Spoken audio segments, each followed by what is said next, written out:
त्यसो भए समानुपातिक निर्वाचन प्रणाली भनेको के हो त?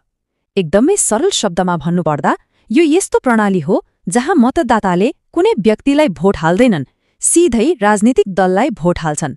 अनि हरेक दलले देशैभरिबाट जति भोट पायो त्यही भोटको अनुपातको आधारमा संसदमा सिट पाउँछ। तर कुरा यतिमा मात्रै सकिँदैन।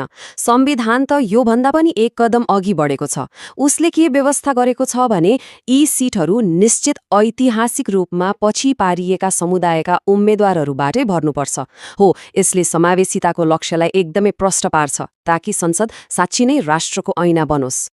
अब हरेक प्रणालीको जस्तै समानुपातिक प्रणालीका पनि आफ्नै फाइदा र केही चुनौतीहरू छन्। यसको समग्र प्रभाव बुझ्नलाई दुवै पक्षलाई हेर्न जरुरी छ। एकातिर हेर्ने हो भने यसको सबैभन्दा ठूलो फाइदा भनेको राज्यका हरेक वर्ग र समुदायको आवाज संसदसम्म पुग्छ भन्ने ग्यारेन्टी गर्नु हो। तर फेरि अर्कोतिर आलोचकहरूले के औल्याउँछन् भने यसले पार्टी नेतृत्वको प्रभाव चाहिँ बढाउँछ र सांसदहरूको मतदाताप्रतिको प्रत्यक्ष जवाफदेहिता कम हुन सक्छ, किनभने उनीहरूलाई जनताले भन्दा पनि पार्टीले छानेको हुन्छ। त्यसो भए यो सबै कुराको खास महत्त्व के हो त? यो प्रणाली नेपालको लोकतान्त्रिक ढाँचाको लागि किन यति आधारभूत छ? किनभने यो केवल एउटा चुनावी प्रक्रिया मात्रै त होइन।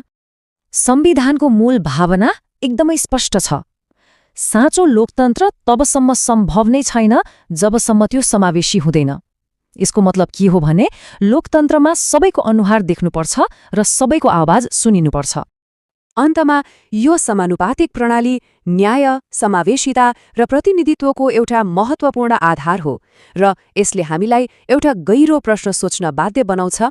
यदि लोकतन्त्रबाट यी स्तम्भहरू न्याय, समावेशिता र प्रतिनिधित्व नै हटाइदिने हो भने त्यो लोकतन्त्र कस्तो होला?